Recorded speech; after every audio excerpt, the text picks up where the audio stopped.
When you're growing up in my hood, you learn to respect the respected. Do good by the do-gooders. You also learn to snake the snakes. And you learn to walk away from those that should be walked away from.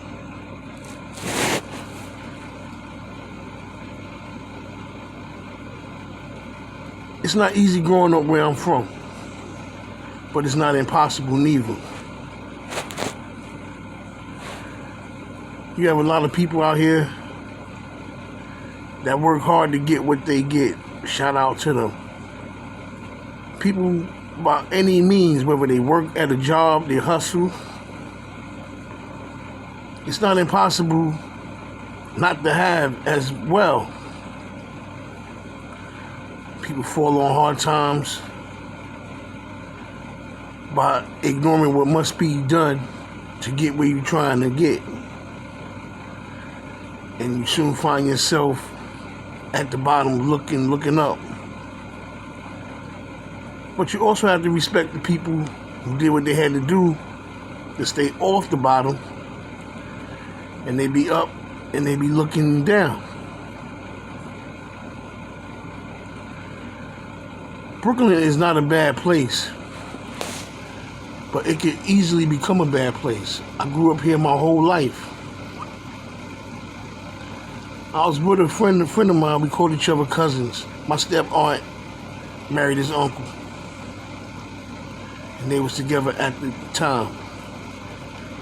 And me and him was together. I call him I. We was on the block, and this guy came through with a moped with a big fat chain on it, big gold chain. So because he's with me, I was known for my little boxing skills, whatever. I yells to me, let's take that chain. But he said it loud enough for everybody to hear it, including the guy with the chain on his neck. Later on, I found out the guy was ready to start shooting right then and there, just for him saying that. But this little kid came through. He walked in between the older guys.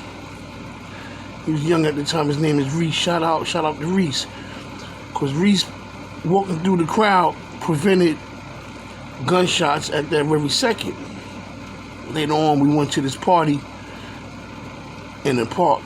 It's called a jam because it's outside, so they jamming. So we go through the park.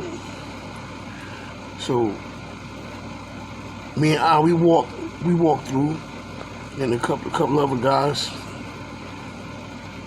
from over on the block. We over there, we chilling. So I stepped to the side. I was talking to this girl I was cool with. Me and her talking. And I see a crowd of guys surround somebody, but I ain't really paying no mind. I'm like, who's that?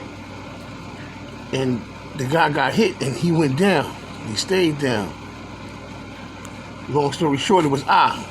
So they woke him up, and they pulled out the guns on him, and he started running. So that's when I noticed it was him. I'm like, yo, I.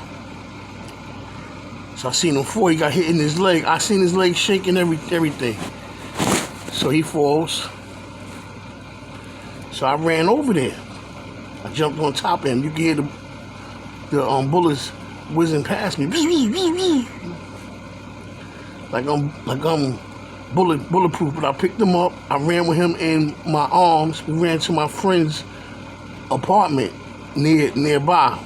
His mother was screaming, no, don't bring him in here. No, call the cops. Leave him in the hallway. I'm like, all right. So he wakes up in shock. Nard, man, what happened, Nard? I'm like, yo, you got hit the leg, son. He bleeding all in the hallway. Right? So, the cops came, they took him to the hospital. Yada, yada. Me and him, we hung out that whole summer. I had my car. So I'm driving them around, I'm keeping them safe. So we both moved off the block. Everybody got, a lot of us, we got older, we moved off the block. Years later, he stopped speaking to me. Like, I saved the dude life, and he don't even speak to me.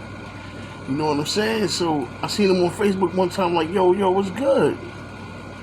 He gave me like a little, like, what? Like, yeah, I was there for you when nobody else was there, kid. You know what I'm saying? I'm the one who saved you. Like, what's going on? Yo, people telling my business, snitching, yada yada. Like, what? So I saved this dude life. And in return, he hates me for it. He not speaking and speaking to me. Come to find out he got shot again later on. Grown ass man hanging out with teenage kids. And you know, he got shot messing around with them as well. But I wasn't there. But when he got hit that time, they left him alone. Nobody helped him. So that's how I go in the hood sometimes. You know what I'm saying? You know, when you go all out to help somebody, the thanks you get is a, because that's what he gave me. You know what I'm saying? So I regret. I'm like, I ain't regret it. I felt like if I see him in the streets, I'll punch him in his face. But you know what? If I see him in the streets, I'm just gonna walk right past him. Because a guy like him is never satisfied. You know, I put my life on the line to save him. He the one that said out loud, let's rob this dude for his chain. And I'm looking like, what the hell? Why would you say that for? You know what I'm saying? But that's how guys is. This is the Nard Father little short story, you know what I mean? Like I said, you gotta respect it. Do good by the do-gooders. Leave the bad alone. And you gotta snake the snakes. You gotta stay one step ahead. You know what I'm saying? So, you know, stuff like that made me learn to mind my damn business. And that's what I did. I've been busy all day. Maintenance been fixing my damn bathroom all day and tearing up the walls and fixing the wall back. They did a damn good job. But I'll be back. I just gotta keep an eye on what's going on. And I thank everybody for their support. Let's keep it rolling. The Nard Father out. I'll be back. I love you all. Peace.